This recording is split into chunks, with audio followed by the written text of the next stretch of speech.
Hola, ¿qué tal? El día de hoy vamos a hablar un poco sobre resistencia y cómo es manejada esta idea dentro del enfoque central en soluciones.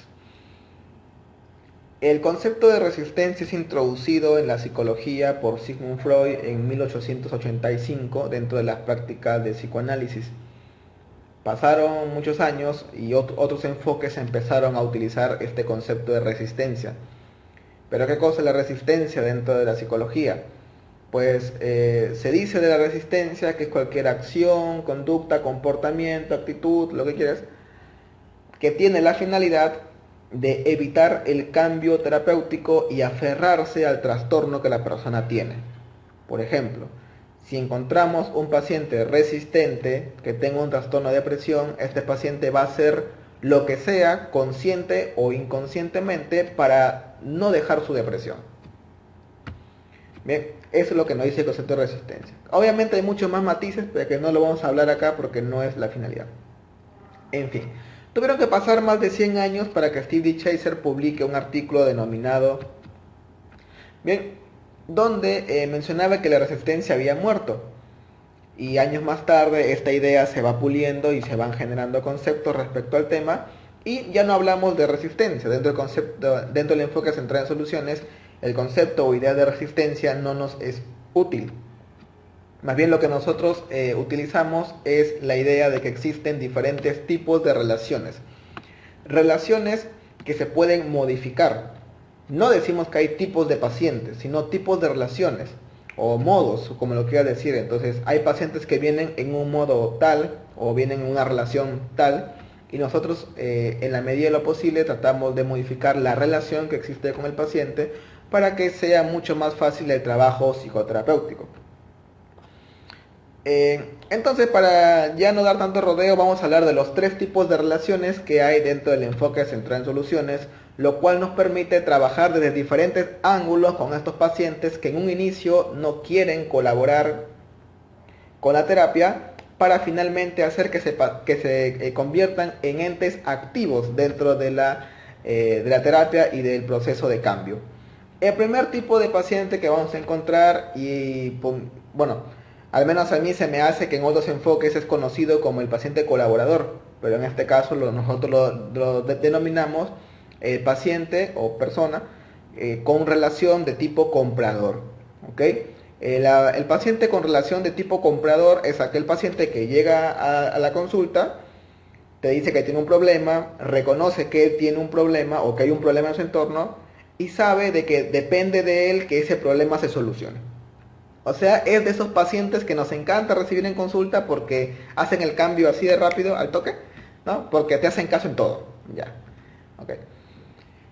Son ese tipo de pacientes en relación comprador. Son pacientes que reconocen que hay un problema y reconocen que ellos son un ente activo en el cambio. O sea, en pocas palabras, compran la terapia para ellos.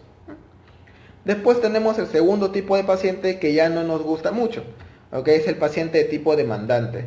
Este paciente llega a consulta reconociendo que hay un problema, me dice, hay un problema, te cuento el problema, sin embargo, cuando tú vas ocultando el problema, te dice, pero por si acaso, el problema no lo tengo yo, lo tiene mi hijo.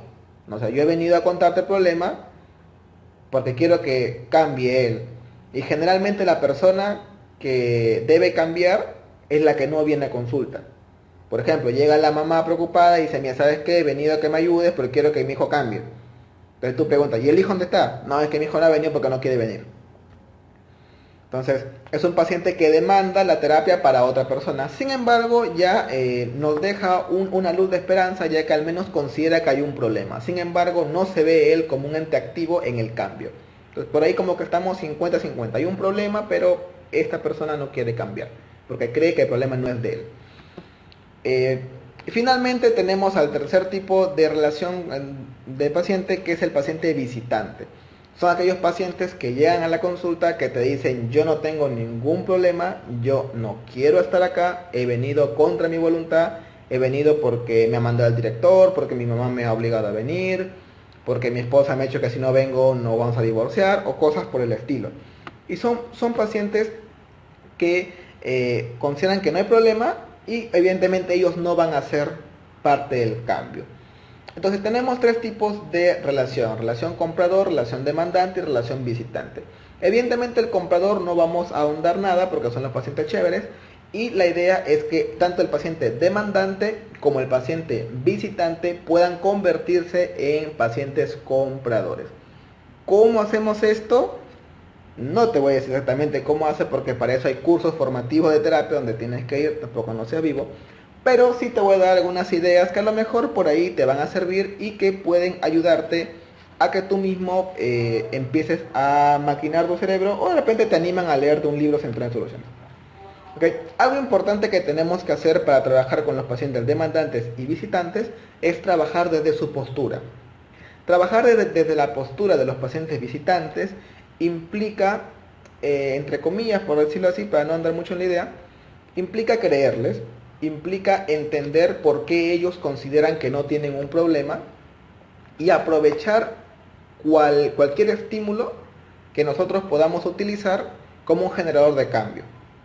Me ha pasado en algún momento donde tuve que visitar a un alumno, una alumna secundaria, en donde consideraba, como todo alumno, que él no tenía ningún problema, que la profesora era una exagerada, que él no iba a cambiar nada por si acaso, y bla, bla, bla. Entonces es más o menos un paciente visitante.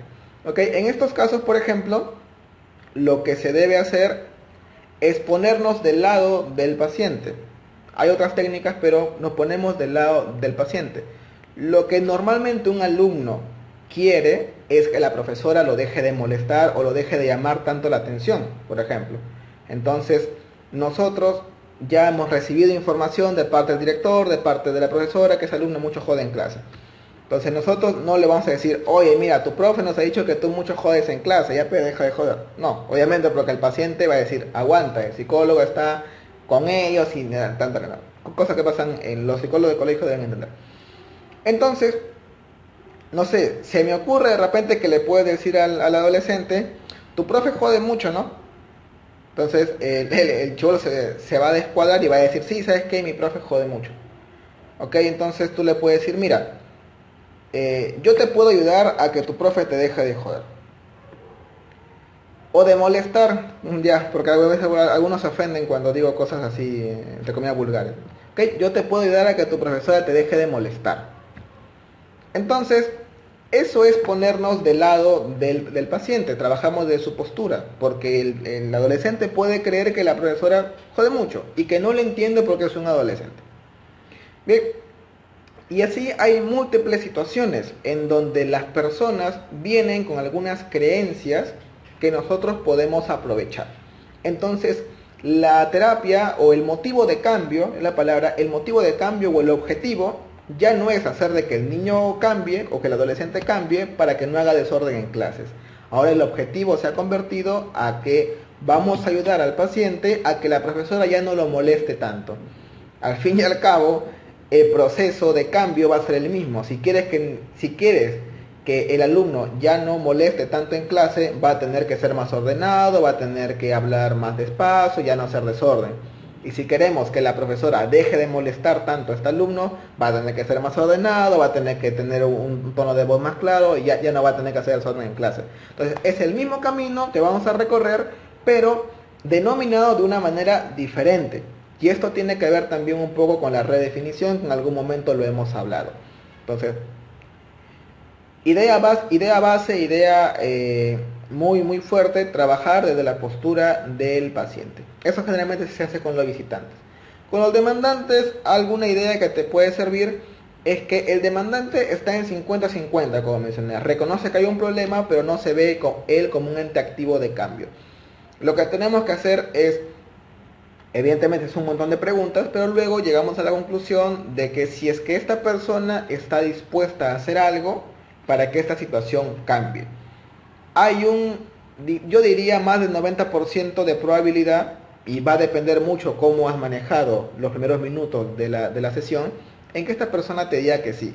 Porque si esta persona ha ido a la terapia es porque, o sea, ha ido a la consulta, a pesar de que debe decirte que el problema es de otra persona, quiere decir de que lo más probable es que a esa persona que ha ido le esté jodiendo ese comportamiento de otra persona. Existe la posibilidad de que esa situación cambie si es que la persona que de consulta hace algo. Entonces, uno va a consulta porque le preocupa. En todo caso, puede que nos choquemos con la situación de que la persona diga, no, mira, ¿sabes qué? Yo estoy preocupado por tal persona que va a venir a consulta, pero yo no quiero hacer nada. Ok, entonces de esa manera ya empieza a manejarse la situación con estos pacientes que vienen a pedir ayuda para otra persona. Entonces, desde el enfoque centrado en soluciones, la resistencia no existe. Existen tipos de relaciones y al existir tipos de relaciones podemos modificar estas relaciones con diferentes técnicas que si quieren aprenderlas, pues vayan a algún curso o alguna charla sobre ese tema. Bien, gracias por estar hasta aquí. Nos vemos en otro video.